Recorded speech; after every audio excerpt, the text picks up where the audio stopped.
On January 20, 2026, Ottawa announced a breakthrough Canadian canola seed, and beef are once again headed to China. After years of trade tension, this marks a major diplomatic and economic win for Canadian farmers and ranchers. The first shipment of Canadian beef since 2020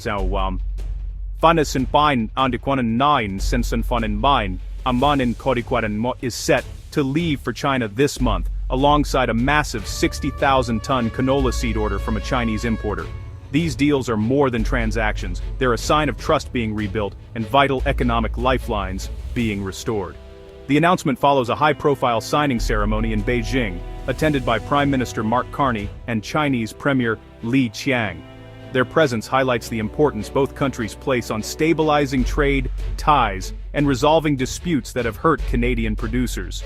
For Canada's agricultural sector, this is a long-awaited turning point, one that promises renewed prosperity and a level playing field in a crucial global market. The door to China is open again and Canadian products are ready to compete. For prairie farmers, especially in Saskatchewan, China's market is a lifeline. When access was lost, thousands of families faced financial uncertainty and tough choices. The new deal restores confidence, allowing canola growers and beef ranchers to plan for the future. The Canadian Cattle Association welcomes the move, noting China's appetite for premium beef. Reopening this market means better prices, more stability, and a chance to rebuild Canada's agricultural brand abroad. The benefits ripple outward. Seed suppliers, equipment dealers, and rural communities all stand to gain. Prosperous farmers invest locally, creating jobs and fueling rural economies. This agreement restores stability to a cornerstone of Canada's economy, letting producers focus on what they do best, feeding the world. With China back in play, Canadian agriculture is poised for growth.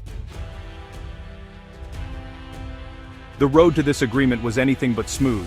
China banned Canadian beef in 2021 after a single case of mad cow disease. Despite assurances of safety, canola producers faced even steeper hurdles, crippling tariffs as high as 85%, justified as anti-dumping measures. These barriers devastated farm incomes and morale, locking Canada out of its top market. The breakthrough came through persistent diplomacy, culminating in the January 2026 deal in Beijing. Canada secured the removal of damaging trade barriers, while China gained concessions in other sectors.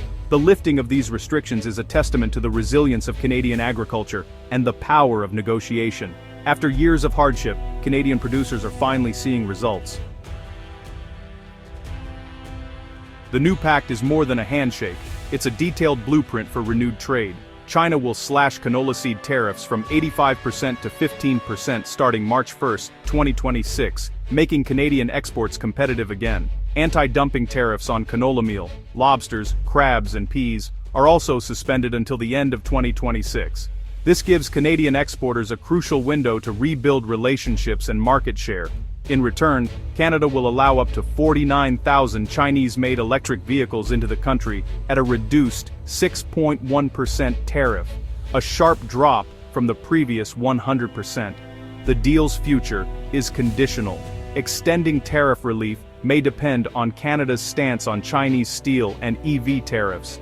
This agreement is a step forward, but the trade relationship remains dynamic and subject to ongoing negotiation. Both sides have made calculated concessions, setting the stage for future talks. The next chapter will depend on how each country navigates these evolving interests. The deal sparked sharply different reactions across Canada. Saskatchewan Premier Scott Moe called it a major win, emphasizing the benefits for farmers and the provincial economy. He downplayed the EV concession, noting it's a small slice of Canada's auto market compared to the value of restored agricultural exports. In contrast, Ontario Premier Doug Ford voiced concern, warning that lower tariffs on Chinese EVs could threaten local auto jobs and investment. Ford's criticism highlights the regional divide. What's good for prairie agriculture may challenge Ontario's manufacturing sector. The federal government faces a tough balancing act, weighing the needs of different regions and industries. This deal underscores the complexity of national trade policy in a diverse country. The debate is far from over. The resumption of canola and beef exports is just the beginning. Ongoing talks aim to remove Chinese tariffs on Canadian pork and address other trade barriers. The current tariff relief on products like canola meal and lobster expires at the end of 2026, setting a clear deadline for further negotiation. Future deals may hinge on Canada's policies toward Chinese steel and electric vehicles.